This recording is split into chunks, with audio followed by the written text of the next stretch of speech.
नमस्कार। आज के इस वीडियो में दैनिक जागरण के संपादकीय से 469 शब्दों के डिक्टेशन को हम लोग आउटलाइंस के साथ लेने वाले हैं।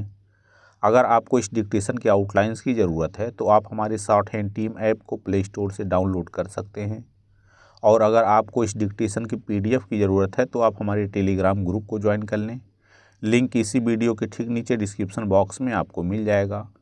इस डिक्टेशन को हम लोग 3 अलग अलग स्पीड में लेंगे। पहली बार में 70 की स्पीड में, दूसरी बार में 80 की स्पीड में, तो तीसरी और आखिरी बार में इसी डिक्टेशन को हम लोग 90 की स्पीड में लेने वाले हैं। तो 70 की स्पीड में आपका डिक्टेशन स्टार्ट होगा 5 सेकंड के बाद। तब तक के लिए आप रेडी रहें।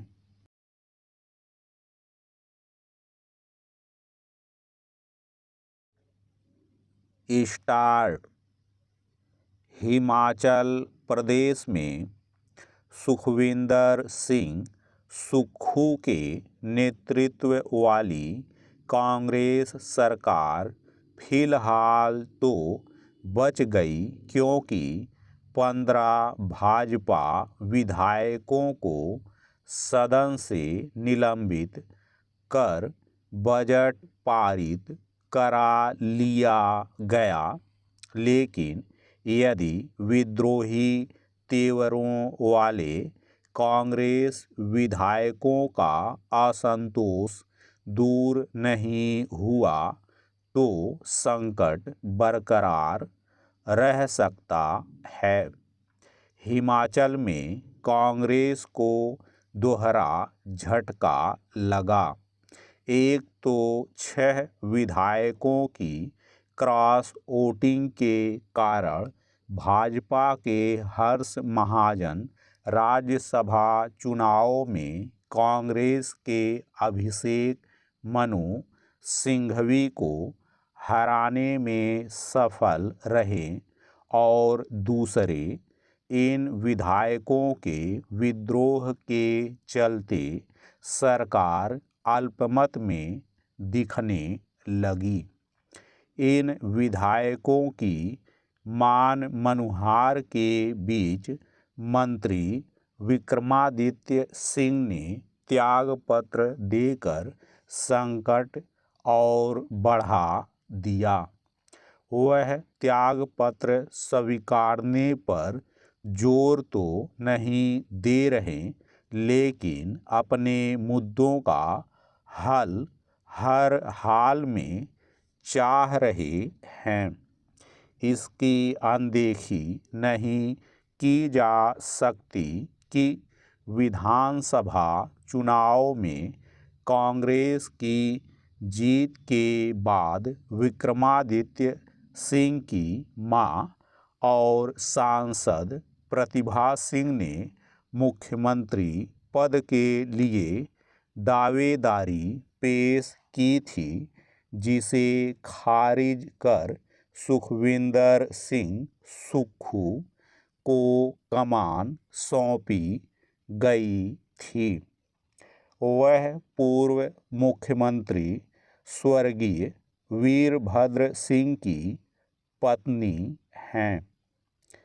कांग्रेस ऐसी स्थिति में नहीं दिख रही कि वह असंतुष्ट विधायकों के खिलाफ कड़ी कार्रवाई कर खुद को संभाल सके।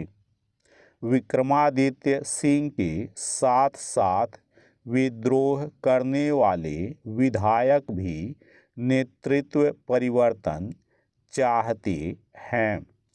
पता नहीं आगे क्या होगा, लेकिन इतना अवश्य है कि कांग्रेस यह कहकर कर्तव्य की इतिश्री नहीं कर सकती कि उसके विधायकों की बगावत के पीछे भाजपा का हाथ है, और वह छल बल से उसकी सरकार गिराना चाहती है।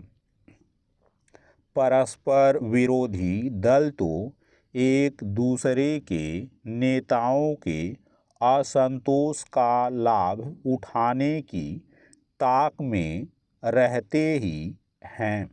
पैरा कांग्रेस नेतृत्व को यह बताना होगा कि जिस सुखविंदर सिंह सरकार ने अभी अपना 1.5 वर्ष का कार्यकाल भी पूरा नहीं किया, वह इतनी जल्दी असंतोष से कैसे घिर गई।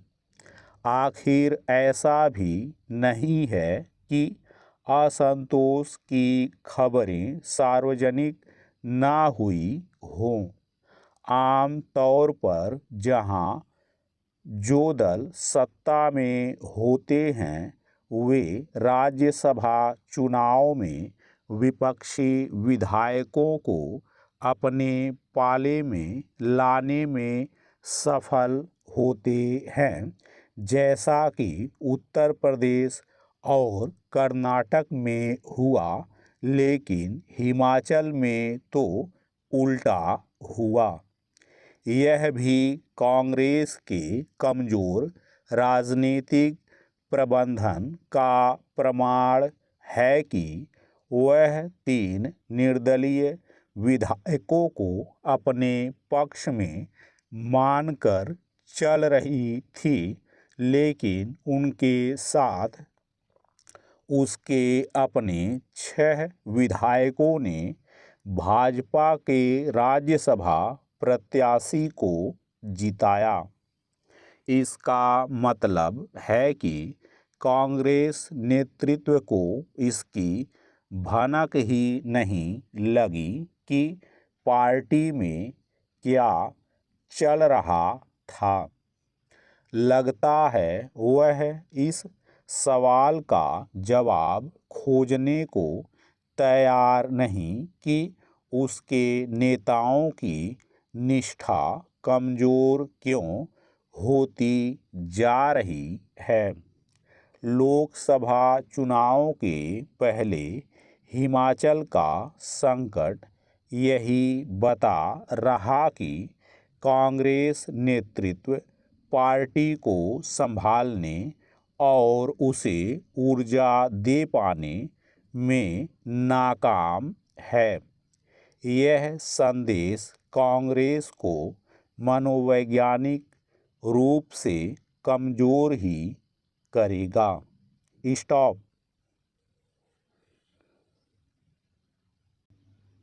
दोस्तों, इसी डिक्टेशन को दूसरी बार में हम लोग 80 की स्पीड में लेंगे और आपका समय स्टार्ट होगा 5 सेकंड के बाद।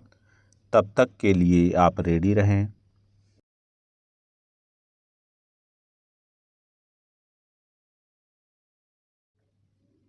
स्टार्ट।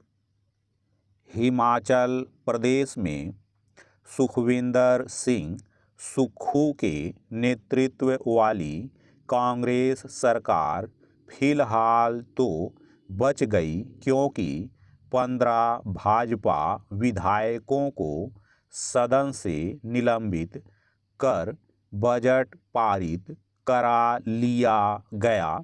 लेकिन यदि विद्रोही तेवरों वाले कांग्रेस विधायकों का असंतोष दूर नहीं हुआ तो संकट बरकरार रह सकता है। हिमाचल में कांग्रेस को दोहरा झटका लगा। एक तो 6 विधायकों की क्रॉस वोटिंग के कारण भाजपा के हर्ष महाजन राज्यसभा चुनाव में कांग्रेस के अभिषेक मनु सिंघवी को हराने में सफल रहे, और दूसरे इन विधायकों के विद्रोह के चलते सरकार अल्पमत में दिखने लगी। इन विधायकों की मान मनुहार के बीच मंत्री विक्रमादित्य सिंह ने त्यागपत्र देकर संकट और बढ़ा दिया। वह त्यागपत्र स्वीकारने पर जोर तो नहीं दे रहे, लेकिन अपने मुद्दों का हल हर हाल में चाह रहे हैं। इसकी अनदेखी नहीं की जा सकती कि विधानसभा चुनाव में कांग्रेस की जीत के बाद विक्रमादित्य सिंह की मां और सांसद प्रतिभा सिंह ने मुख्यमंत्री पद के लिए दावेदारी पेश की थी, जिसे खारिज कर सुखविंदर सिंह सुक्खू को कमान सौंपी गई थी। वह पूर्व मुख्यमंत्री स्वर्गीय वीरभद्र सिंह की पत्नी हैं। कांग्रेस ऐसी स्थिति में नहीं दिख रही कि वह असंतुष्ट विधायकों के खिलाफ कड़ी कार्रवाई कर खुद को संभाल सके। विक्रमादित्य सिंह के साथ साथ विद्रोह करने वाले विधायक भी नेतृत्व परिवर्तन चाहते हैं। पता नहीं आगे क्या होगा, लेकिन इतना अवश्य है कि कांग्रेस यह कहकर कर्तव्य की इतिश्री नहीं कर सकती कि उसके विधायकों की बगावत के पीछे भाजपा का हाथ है और वह छल बल से उसकी सरकार गिराना चाहती है। परस्पर विरोधी दल तो एक दूसरे के नेताओं के असंतोष का लाभ उठाने की ताक में रहते ही हैं। पैरा कांग्रेस नेतृत्व को यह बताना होगा कि जिस सुखविंदर सिंह सरकार ने अभी अपना 1.5 वर्ष का कार्यकाल भी पूरा नहीं किया, वह इतनी जल्दी असंतोष से कैसे घिर गई। आखिर ऐसा भी नहीं है कि असंतोष की खबरें सार्वजनिक ना हुई हों।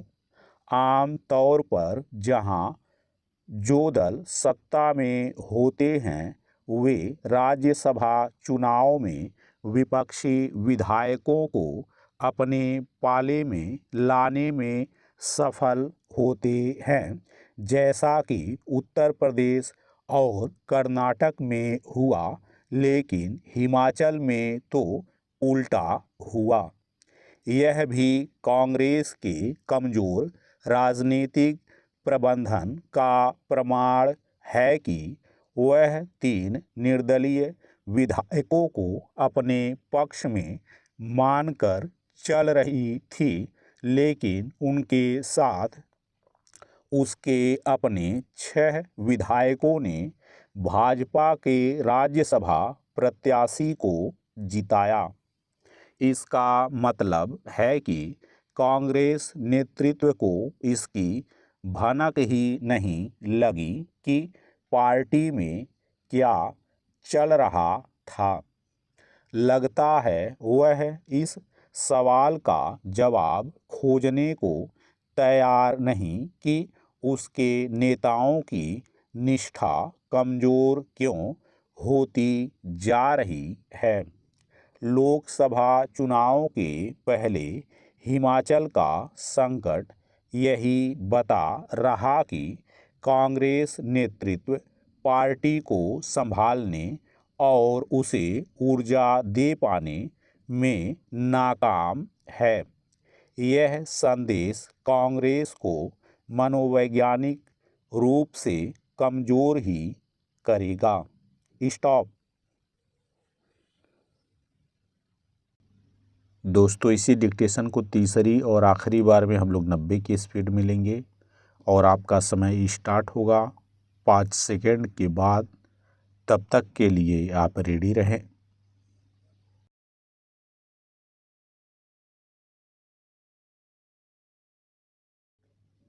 स्टार्ट।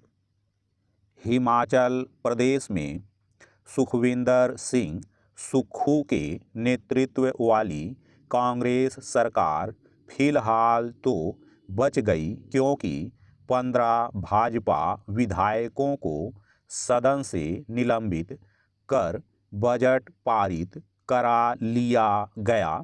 लेकिन यदि विद्रोही तेवरों वाले कांग्रेस विधायकों का असंतोष दूर नहीं हुआ तो संकट बरकरार रह सकता है। हिमाचल में कांग्रेस को दोहरा झटका लगा। एक तो 6 विधायकों की क्रॉस वोटिंग के कारण भाजपा के हर्ष महाजन राज्यसभा चुनाव में कांग्रेस के अभिषेक मनु सिंघवी को हराने में सफल रहे और दूसरे इन विधायकों के विद्रोह के चलते सरकार अल्पमत में दिखने लगी। इन विधायकों की मान मनुहार के बीच मंत्री विक्रमादित्य सिंह ने त्यागपत्र देकर संकट और बढ़ा दिया। वह त्यागपत्र स्वीकारने पर जोर तो नहीं दे रहे, लेकिन अपने मुद्दों का हल हर हाल में चाह रहे हैं।